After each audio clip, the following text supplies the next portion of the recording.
Christy Shriver, and we're here to discuss books that have changed the world and have changed us.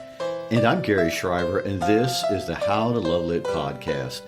Today we begin our series that tackles arguably the most popular writer in the English language, and that would be Jane Austen. Jane Austen.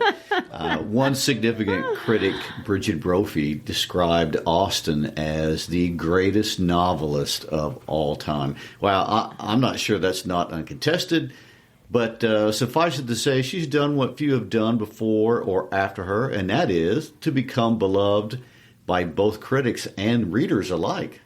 I know, the great American critic. If there's anyone that somebody knows in this field, it's the illustrious Harold Bloom. Compares her to William Shakespeare, nonetheless. So, in more contemporary words, she scores high on the tomato meter. Tomato meter. Do you remember that? The old Flixster thing? The old days where you used to go see movies and we would look at the tomato review. I think I need to reload the whole app on my phone. I haven't used it in so long. Poor Malco. In fact, I didn't even know until Anna, my daughter, told me that they just released a new version of Emma last year. But even during a pandemic, Jane Austen will always deliver a win. The Jane Austen fan base is formidable, everlasting, an ever-increasing band of brothers and sisters called the Jane-ites. And I feel their presence as I talk on the podcast even now. Jane-ites? Are you making that up? I am not. I'm absolutely not making that up. These are people who are serious.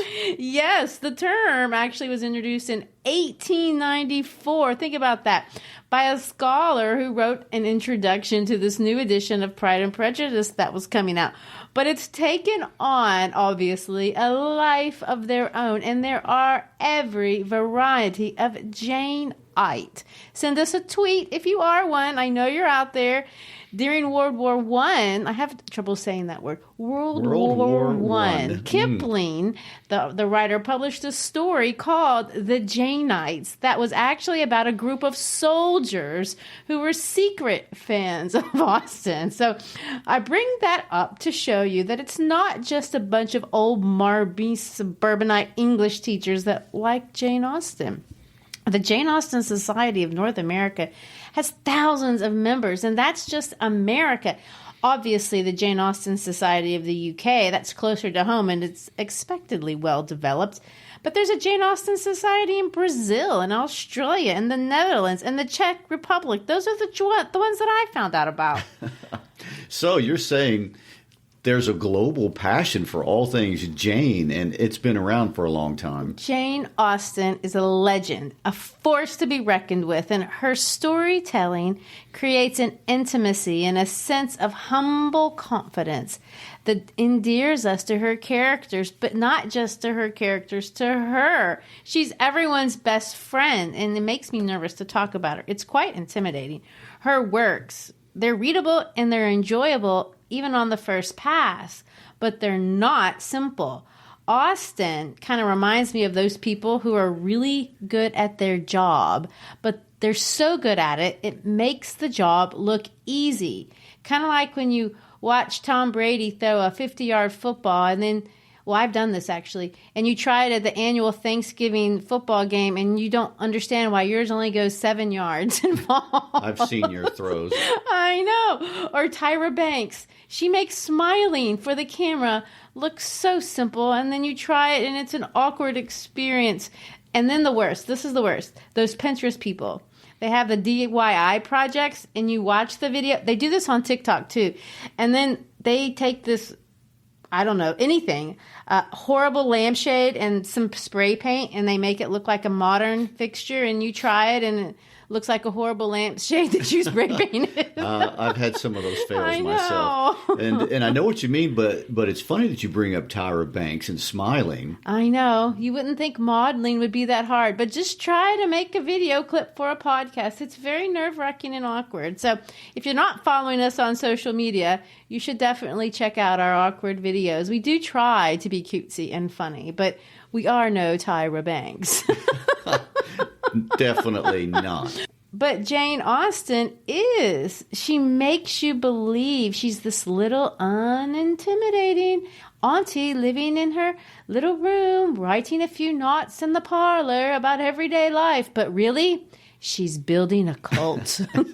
And turning people into Jane-ites. Yes, by the day. Well, it's certainly true that if you are reading in English, you know her name. Well, and if you read novels, you've certainly read hers. And if you like reading, there's a good chance you've read more than one of hers. There are people more knowledgeable than myself listening, and I know you're out there. I respect you, and I invite your input. This is episode 1 of 4. So if there's a tidbit that we absolutely should include, must include, can't live without, please send us an email, a message on Instagram or Twitter or any of the other social media things out there. Find us. A Jane Austen novel is like a Shakespeare play. Every time you read it, you're going to be enchanted by another detail you didn't notice before, a turn of phrase you hadn't appreciated, a nuanced political irony that you failed to be assaulted by the first time. Assaulted. Her subtlety is power.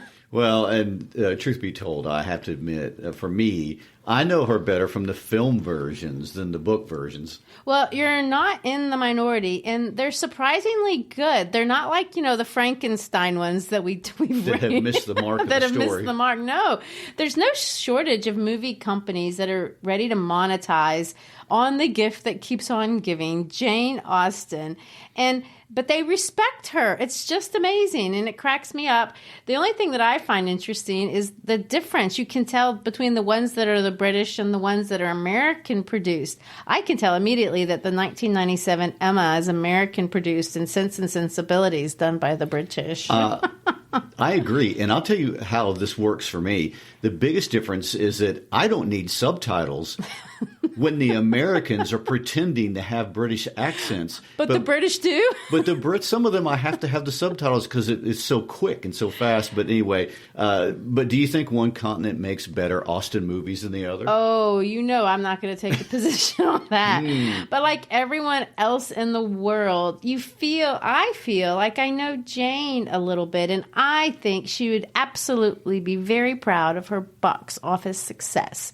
Jane was a pragmatist. She recorded every dollar her books ever brought in. She negotiated her own deals, learned to favor commissions over selling the copyrights, and I think she would have absolutely loved to know the commercial success of her legacy. In that sense, she's very modern and perhaps even middle class, for those of us who see that word in a positive light.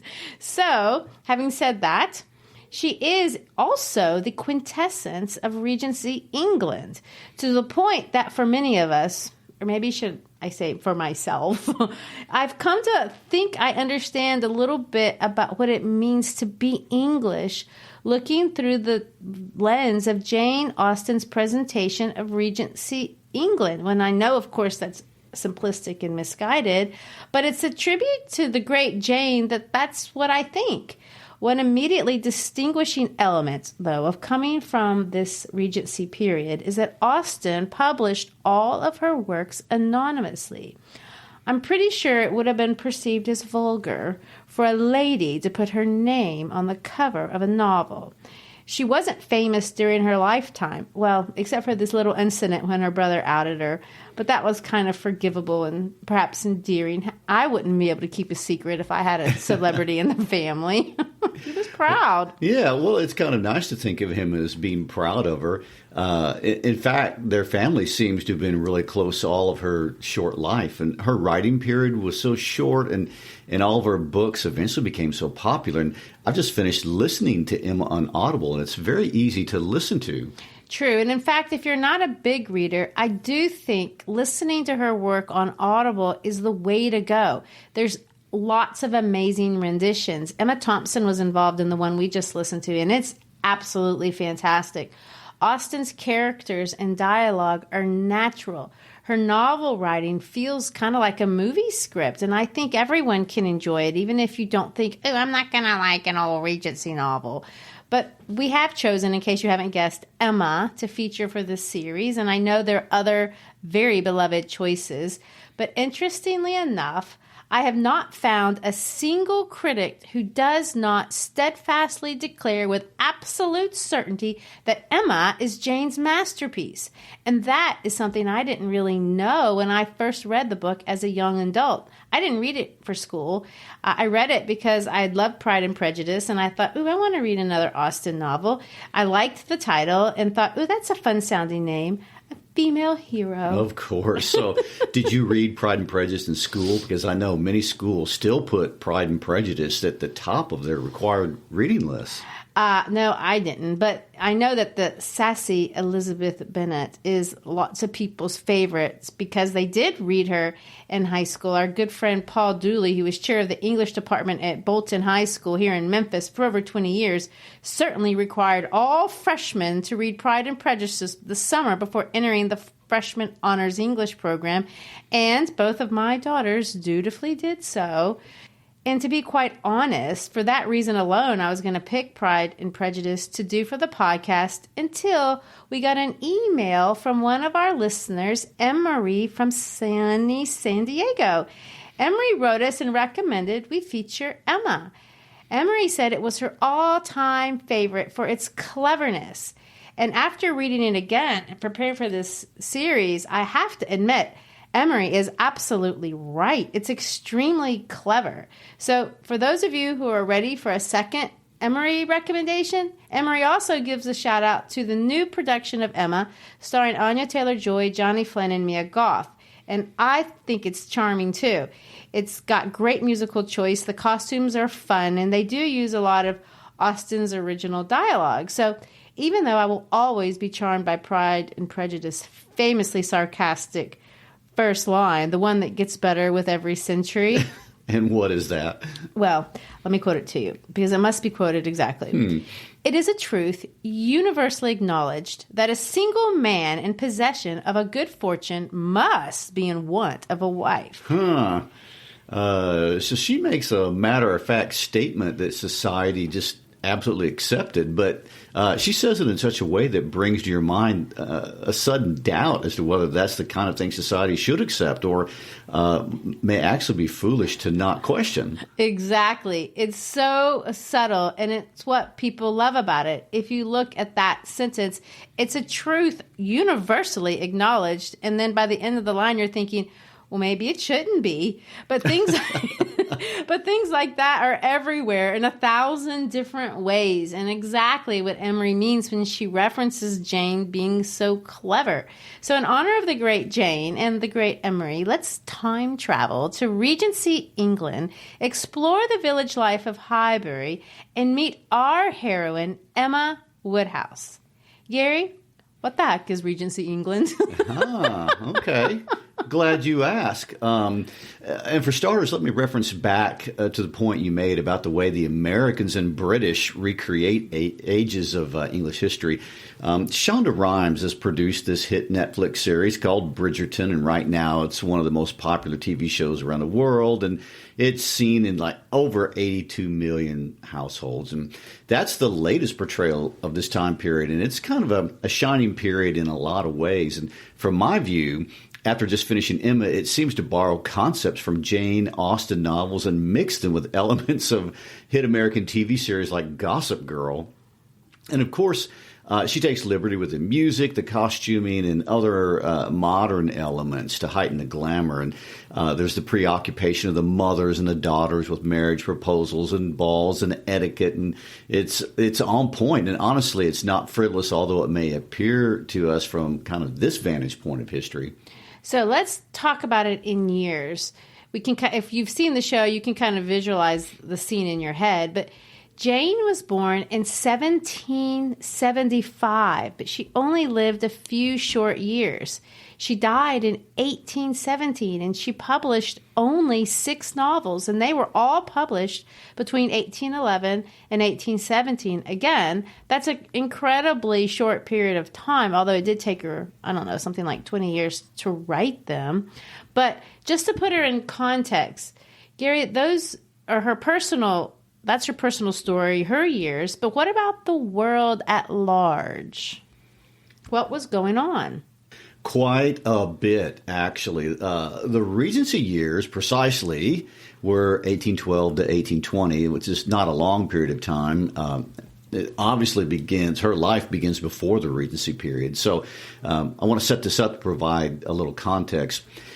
I would say the late 1700s and early 1800s were a time of great change for the English, but I know that's a ridiculous thing for any history teacher to say, because every time is a great time of great change, and that's what history is. It's about change over time. But in the case of England, or English society specifically, and for a country so rooted in tradition, the changes in this period started picking up the pace and running headlong into tradition. And of course, that trend hasn't stopped yet to this day. And the pace of change has only gotten exponentially faster since then. But at that time, the war with France and the Industrial Revolution had changed the rules of engagement between the social classes and between the genders. And for many up-and-coming Englishmen and women, life was beginning to look very different. And to use a word often associated with that period, it was looking much more improved. But improvements, although even if incremental, are also turbulent, and we see that side of it when we read the history of it. If you're an American, you think of 1776 as a very important year because that's the year of our Declaration of Independence. And if you're French, you think of 1789 as the beginning of the Revolution and the Republic. And if you're English, these years are years where England is at the height of its power. King George III, and yes, that's the George, that's the one that Thomas Jefferson had a beef with in the Declaration of Independence. But in spite of that small hiccup, we call the American Revolution over here, King George III had a long, successful reign before and after that. He had defeated Napoleon. He had founded the Second British Empire. King George III had become an adept politician as he got older, and eventually left a lot of work to the capable administrator of one of Great Britain's greatest prime ministers, William Pitt the Younger. This leadership left England on top of the Western world, so to speak. But at the same time, on a personal level, King George's story was much more difficult. He had a large family, 15 children from a wife he met on his wedding day. Oh, dear. But he seemed to be, devoted to them. Well, it worked out. Well, the problem was that he also had a disease. And many scholars think it was porphyria. And porphyria is a rare genetic condition that affects the liver, and it causes toxins to be released into the body. And one of King George's symptoms of an impending attack of the disease was that his urine would turn blue. Eventually, this disease is going to leave him blind and deaf and eventually insane and incapable of running the country. And even though he was still alive and he was still king. Oh, that's a problem. It is. It certainly helped out to cause the American Revolution, but the period of time when he was still king but not capable of running the country is called the Regency. That's why it's a shorter period of time. George IV was his son and was supposed to and eventually did inherit the crown. But unfortunately, it seems George IV had the gift of making everyone despise him. Oh, my, that's unfortunate. Machiavelli would say so, too. It is, and it's not in the way I would want to stand out. Ultimately, he would be one of the most detested of the British monarchs. And apparently his father thought this might happen because before ascending to the throne, his father, although he loved him, did not want him for his heir. And no one from the government did. And there were even talks of letting a woman take the reins of power to avoid his ascendancy. Well, I'm for the girl power, and I know, Queen Victoria's in the wings shortly to come, but what's wrong with this guy? Well, I'm not totally qualified to say, but it seems he wasn't a serious person. He was good looking and no problem with that, but he was a playboy, to use a modern day term, and he was not interested at all in being a serious head of state. He became best friends with one of his father's most aggressive political rivals. Freudian. This guy was Charles James Fox of the Whigs, and of course the Whigs were the opposition party to the King of England. And so George IV partied all the time, and where his father was very pious, and he scandalously and secretly married a Catholic girl named Mrs. Fitzherbert. That's a hard name to say, Fitzherbert. It was a harder marriage to live, too. Oh, dear. If you don't understand the history of the Anglican Church and the Catholic Church and Henry VIII, then you might want to catch up on why this was such a big deal. But so he loved her, but he had to put her away as a mistress in order to marry someone that was more suitable to the crown. Oh, dear. That story's been told in British history. Oh, endlessly. And it will happen again, that's for sure. But at the time, it was actually against the law for a Catholic to be a monarch or the spouse of a monarch in Britain. So in George IV's case, it was annulled, and he dutifully married Princess Caroline of Brunswick. And unfortunately, they hated each other. That's unfortunate. They didn't live together and carried on endless affairs, dear. bringing disgrace every which way to everyone concerned. And when George III became permanently insane, George IV was declared regent to everyone's dismay and fear. And ultimately, though, he didn't make any real scandalous changes in the way things were being run. In 1820, when his father died, he became king, and he only really ruled for 10 years. And honestly, although he played a public role, he seems to have left the government business alone, thankfully. Well, is there any positive legacy to him at all? Well, he actually did in his own way, and in particular to the arts. And his most notable contribution was his collection of art. And I find his most endearing legacy to be the imprint that he left in terms of architecture. And he did have refined taste in that regard. And he turned Buckingham into a palace, including the iconic archway, now known as the Marble Arch, which since has been relocated. And he remodeled Windsor Castle, and he's responsible for Regent Street and Regent Park, among other things. Lots of things that we are familiar with even to this day. Big things. But, interestingly enough, you talked a whole long time, and nothing about what you said ever shows up in an Austen novel. True. And if we overlay Jane Austen's life to the life of the country at the time, we see they overlap this period exactly. George IV was regent and not king during the years these books were published. And the Battle of Waterloo, where Lord Wellington beats Napoleon, is in 1815. And these are glory years, and as far as foreign politics goes. And as far as internal affairs, there's also a lot going on in the country.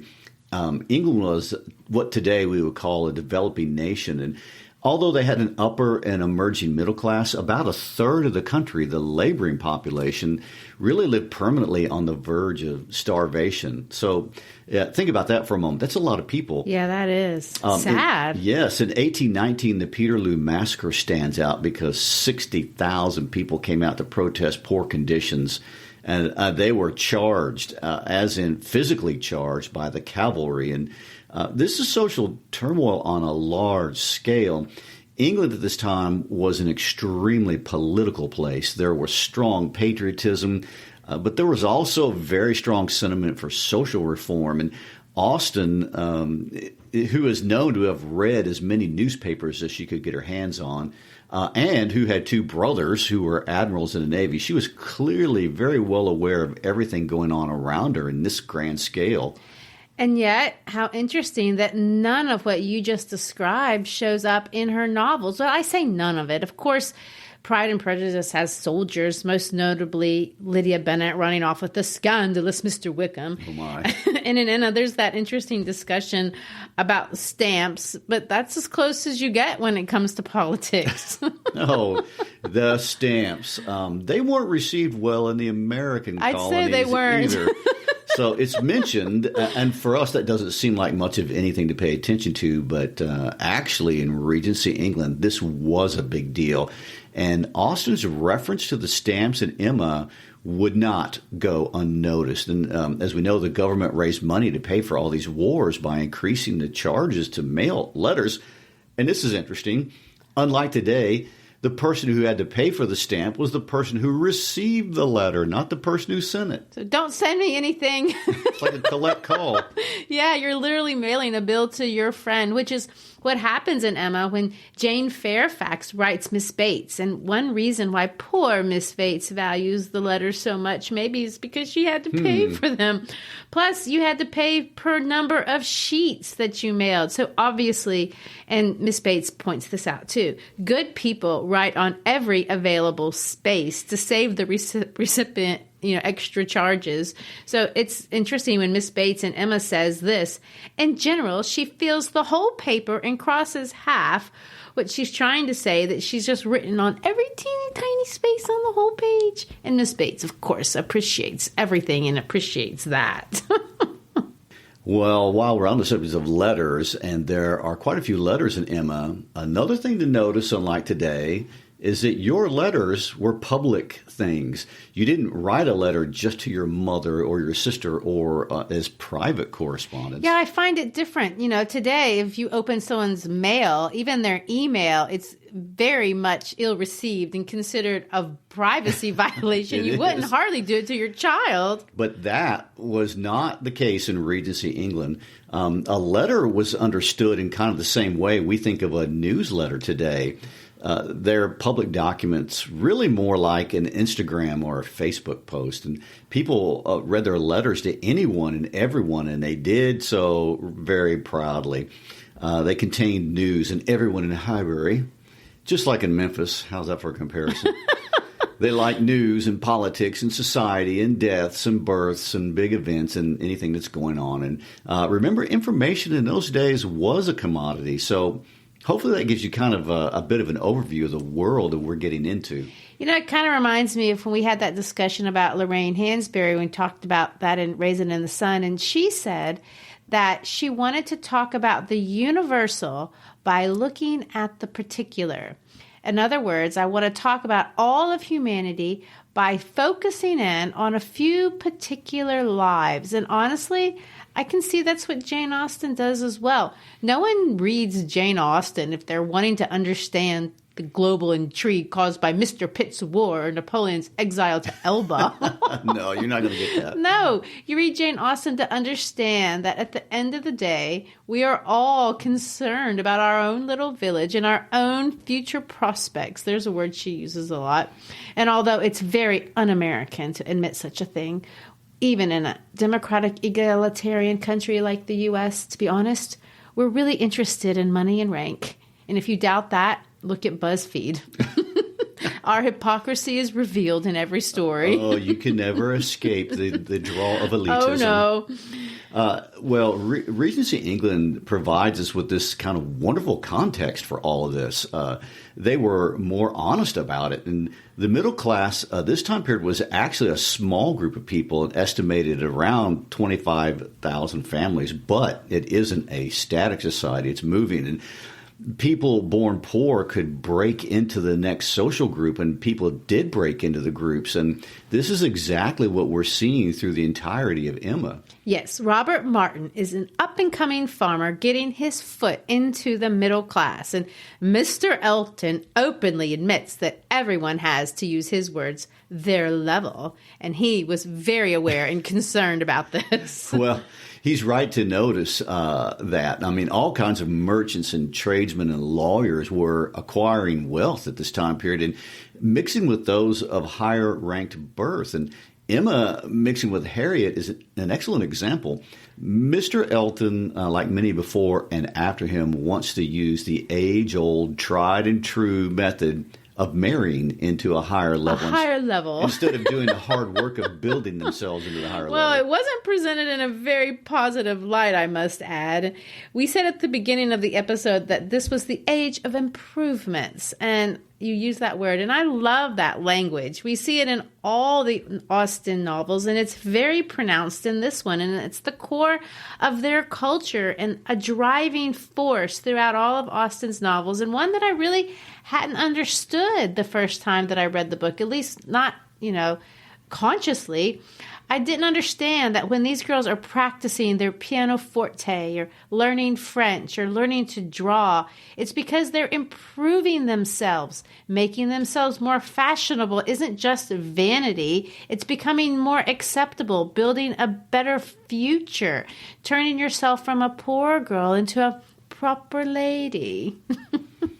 And the same thing applies to the men. It was so important to behave like a gentleman. More and more men could afford to drink tea, something that was expensive, in their own parlors, sometimes even two parlors. They could learn to write letters and learn to dance properly. And when we understood the purpose of these routines, then you can understand the culture. We understand what's happening in a book on a social, political level. And for me, if you don't understand this, the book can mistakenly be understood as people in pursuit of idleness and wasting time by attending balls. And they absolutely were not. They were improving themselves and the lives of their children and the homes in which they live and the landscapes of their community. And people are fixing things up, and they're making for themselves a better place for their children. And in 18th and even 19th century England, social status and thus survival often depended not on money alone, but on the manners. Culturally constructed markers that defined who you were in the society. If you look closely at the hideous Mrs. Elton, Austen portrays an example of those people who are clearly working very hard at pushing their way upward in the world by snubbing everyone in the process. And don't we know that person in every culture, wherever we live? I assure you, even in the world of public school in Bartlett, Tennessee, these efforts of total vanity are present, although I don't see the point. If you look at the novel, if you think of it that way, and to use your language, so these lens of social constructs, that makes her work political. It really does. In a form that's very understated. There's satire, just like that I quoted from the Pride and Prejudice book. Right. She is absolutely Jane, the political commentator, without ever bringing King George or William Pitt into the discussion. Very clever. Well, I want to say, too, you knew I would get here, that she's also Jane the feminist. Of course. This comes through in every one of her novels. Austen is frustrated, possibly infuriated, at the limited prospects of women being able to improve, to use their word, their lots. The ways in which women, especially intelligent women, were allowed to improve, obviously, it's clear, aren't fair. Well, that's something that Mary Shelley and Emily Bronte bring up in their work. Well, of course, all the women writers would. Likely, they're writing or speaking for all undereducated women as well. And we'll talk about education in a later episode during this period. But unfortunately, this conundrum is where Jane Austen in real life is trapped. And in lots of ways, well, let me just say this. She's better off because her family is somewhat comfortable than a lot of people. She's not confined. And Emma, she wants to compare the future of Jane Fairfax, who has to become a governess, with becoming a slave, which isn't really, a fair comparison if you understand what slavery is. But the way that she uses the word expresses a level of her frustration. She's not rich, but she finds herself confined, even if it is with pleasant society. Her world is not designed for women that are like her, intelligent, aggressive, and active. And although we know that Jane Austen in real life was interested in love for love's sake, she wasn't interested in love as a social climbing infrastructure, especially if it's going to be the only infrastructure for climbing up in the world. So that's where her irony, to me, is sometimes it's most witty. The restricted social vision for women is the satire. But in Emma, unlike Sense and Sensibility or even Pride and Prejudice, she's going to look at the plight of women, and I find this interesting, not from the bottom up, which you would expect, somebody down trying to climb up to the top of the social ladder. She's going to reverse it. Emma is the only novel where the title is the heroine. The title is not a place. It's not a virtue. It's a woman, and she is important. Emma is not an ordinary woman. And I want to throw out a literary term here. Emma is what we called a Bildungsroman. Although you may or not be familiar with that German word, I know you probably are familiar with the concept. It's associated with what we call a coming-of-age novel. And I know there's a little bit more involved, but it's this old archetype, really. It's a novel that's concerned with growing up. It usually involves a quest where a boy becomes a man through a series of tests. Does that sound familiar? And the story involves watching the man's psychological development, education, rebellion for sure, ultimately maturity, entry into manhood. And there's lots of books that kind of do that. You think Catcher in the Rye, Harry Potter, Great Expectations, Huckleberry Finn, The Outsiders, and of course, Pinocchio. But I could go on. There's tons of them. Well, Emma falls into the same category. When we think of the expectations of women in Regency England, Jane now is becoming a critic, and Emma is just not a criticism of a woman's path to professional or financial security. She's questioning the very essence of what it means to be a lady, something that they were very concerned about, no matter your profession or financial status. Just as there is a view, which you referenced before, of what a proper gentleman was to be, there's also a view at this time, an accepted proposition of what a lady, a proper lady, would be. In the case of Emma, what should Emma be? And Emma absolutely challenges this concept. A proper lady in Regency England, and I'm reading this from text, was passive, selfless, with no ambition, no personal agency. To quote one critic who said this, a demure young woman with eyes downcast, lips pressed into a faint and silent smile. That's ladyhood. Oh, I'm gathering you're not a fan. Well, I don't know if I would have done well. Well, that description reminds me of all the girls presenting themselves as the queen as they bowed before the throne when they were coming out in society. They did that very thing. Again, another reference to Bridgerton. So, but Emma is none of that. Jane Austen was always afraid of how the audience of her period would receive Emma. She actually now famously said, I'm going to take a heroine whom no one but myself will like much. Well, today we don't understand that because we love Emma, but Emma at her time was a challenge to the status quo. The flaws in her character were flaws that would not have stood out if she were a man, but they're annoying in a woman. In fact, sometimes they're actually kind of annoying even now. The stereotype of female heroines up to that point had always been the Cinderella. That's the trope. That's the archetype. A beautiful woman, probably very, very poor, poorly treated, rescued because of her internal and external beauty, probably by a man. This is the kind of schemata that we were used to.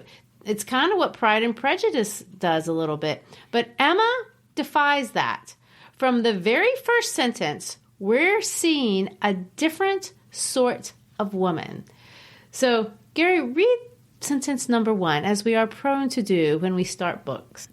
Emma Woodhouse, handsome, clever, and rich, with a comfortable home and happy disposition, seemed to unite some of the best blessings of existence, and had lived nearly 21 years in a world with very little to distress or vex her. Emma certainly defies every dictum in the conduct books of that day. She does. She's strong, she's assertive, rich, but she's also caring and sensitive to others. She wants to help Harriet. We're going to find that out. She doesn't want to hurt her. And we're going to find out that she's highly protective of her father. She is a protector. But she is going to grow in understanding of what it means to combine all of these attributes together. And here's something else. It's all going to happen in the confines of a very little world. None of this exploring out into the great unknown. Well, and in a sense, that's why she doesn't come across as obviously a feminist. She's not taking a job. She's not moving to London. She's not following the male path to maturity, and she doesn't even want to. That's it exactly. And in that way, Austen is asserting a different worldview, her worldview on us, on what a female heroine should be, what female strength and leadership could be. Emma views the world not as a hierarchy. Now, we think about that. It's not a hierarchy for her, but instead, it's a web of relationships that are interdependent. She doesn't want to sacrifice her relationships at the expense of intellectual or financial independence. She doesn't see those as contradictions in terms. Something like that wouldn't even occur to her. It's interesting. She's a domestic heroine, so to speak. Let's read the next 2 paragraphs and you'll see what I mean. She was the youngest of the 2 daughters of a most affectionate, indulgent father, and had, in consequence of her sister's marriage, been mistress of his house from a very early period. Her mother had died too long ago for her to have more than an indistinct remembrance of her caresses, and her place had been supplied by an excellent woman as governess, who had fallen little short of a mother in affection.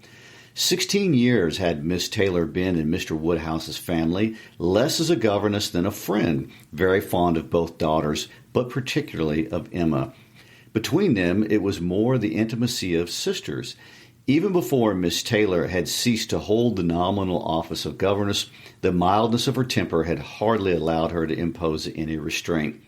And a shadow of her authority being now long passed away, they had been living together as friend and friend, very mutually attached. And Emma doing just what she liked, highly esteeming Miss Taylor's judgment, but directed chiefly by her own.